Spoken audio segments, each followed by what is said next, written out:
So while people on one of the videos I did today doubt that my math of 1 plus 0.5 plus 0.5 equals 1, I could say there's a -1 for the Atlanta Thrashers reference, but I won't. I won't do that. Speaking of thrashed, Islanders. That's too easy. I'm just kidding. Take 2. All right, the Islanders, and here's where I'm gonna lose some people. The Metro Division is a very, very tough division. It is made up of 8 good teams. There isn't a bad team in the Metro anymore. And if anybody says, well, what about New Jersey? I really think Heishire's going to make a big difference. And I think picking up Johansson's going to be a big difference. I think, or Johansson. I get those. Anyways. I think there's a lot to like in Jersey. And I think there's a lot to like with New York. But let me start with the issue in New York. Thomas Greiss, Yarrow Halak. They're still the tandem. I don't understand why. I don't understand how. They demoted Halak to the AHL because they didn't want to lose Berube on waivers, and then they didn't elect to keep Berube after he put up numbers last season. My issue with the Islanders isn't the team on the ice as much as snow up in the press box.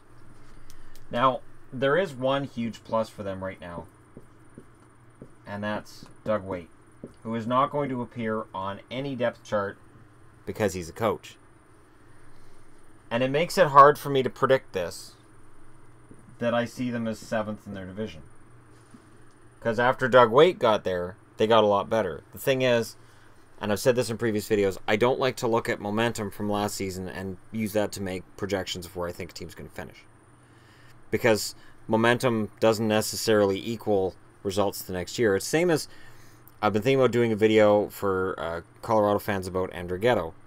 I know Andrighetto had a good last 20 games in Colorado. It doesn't necessarily mean that next year he's going to continue where he left off. He could. Just like Lee Stempniak had a really good 20 games after being traded a few years ago. It didn't translate to results the next year. So I'm trying to, again, Doug Weight had a very, very solid record after they got rid of Jack Capuano, and I like him a lot. And to be honest, I'd like to see these guys make the playoffs this season. But the Metro is so tough. Predicting them to finish ahead of Pittsburgh or Columbus, I don't see it. Rangers, I can't see it. Washington, I can't see it. And I think Philly and Carolina are ahead of them right now. And a big part of it is their goaltending tandem. I don't view Greiss as a number 1. I view him as more of a 1A, more of a... So I could see a 40-40 split between Halak and Greiss. And just middling results. That's how I see it. I know other people aren't going to see it that way, and when I do these previews, that makes it hard. The big question around the Islanders right now is John Tavares. One of the reasons I saved the Islanders for near the end is because I wanted to see if Tavares is going to get signed long term. Because if this goes into the season, if this drags on into October, November, December, the John Tavares discussion is probably going to engulf whatever Doug Weight's trying to do and engulf the rest of the team. Because when the face of your franchise could be leaving as an unrestricted free agent and you may have to rent him out at the deadline, it can have a cascading effect on the rest of the team. The Islanders need to deal with this now. They have the cap space. They have definitely got flexibility moving forward, and there's nobody in this organization who looks ready to take the place of John Tavares as the face of the team. So they need to fix that. Because Tavares is capable of scoring. I have him with Bailey, and people are going to say, well, why not Eberle? Because Josh Bailey and John Tavares have had chemistry before. Josh Bailey hasn't scored at the NHL level the way he was projected to when the Islanders drafted him. When the Islanders drafted him, they were very high in his offensive talents, and he seems to have chemistry with Tavares, and I think they're going to try that again. And you've got Anders Lee on this wing, and Anders Lee is a very good goal scorer and a very good all-around player. I like the first line. Ladd was picked up last summer, and I said it's too much money, too much just, you know, he's not the player he once was. In the first half of the season, he was not very good. Second half, he was very good. Which Andrew Ladd shows up in October is going to go a long way in telling us how well this team's season is going to go. I like Brock Nelson, and I like Eberle on that second line. Because you want to have bona fide scorers on both your first and second line. You don't want to put it all on the first line. Yes, when you go to a power play, you want Lee, Tavares, and I think Eberle is your three on the power play. And then on the blue line, you can have Nick Leddy, and I like Pulock a lot. I really think this is the year, but I'll get to the defense in a minute. Beauvillier, Cizikas, and Ho-Sang as third line. Ho-Sang has offensive potential. He's got to get past the fact that he's been his own worst enemy, even before he was drafted. The fact he wears 66, I might as well mention it here, it doesn't matter. Doesn't matter that he wears 66 any more than all of the players in the NHL wearing 9. It's not a slight to Gordie Howe. Just as Ho-Sang wearing 66 doesn't mean he thinks he's Mario Lemieux. Players wore 9 because they idolized Gordie Howe, not because they thought they were Gordie Howe.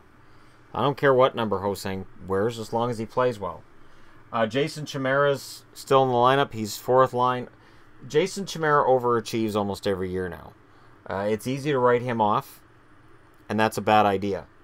Clutterbuck's still here on the fourth line. Quinn's in the middle. I think between Prince and Quinn, I don't know. I think, personally, Prince should be the fourth line center, but what do I know? Not much. And then there's the weird ones here. So Matthew Barzal and Michael Del Colli. And I get questions here and there from Islanders fans on where I see them. In this roster, Del Colli could definitely move into third line, which would make Chimera expendable. Barzal could move to third line, which would make Ho-Sang expendable. So maybe the whole Ho-Sang thing and playing him, maybe they're highlighting him and putting him out there so teams can see what he's got and see what they can get back in trade. I don't think so. That's a little forward thinking for Garth Snow, and while Garth Snow's managed to put together a half-decent team, there are moves he's made over the last few years that I've kind of shaken my head at. But I digress. The blue line. Nick Leddy, Johnny Boychuk. Boychuk had a poor year. Johnny was not Johnny this past season. Adam Pellich, Ryan Pulock. I have Pulock ahead of DeHaan and Hickey because I think they have to give him a shot at top 4. He's waited, he's bided his time, and he's been sitting in the minors for too long, and I think they give him a shot. DeHaan and Hickey as bottom 2, that's fantastic. Pushes Seidenberg down to 7th, and at this stage of his career, Dennis Seidenberg should be playing as your number 7 defenseman.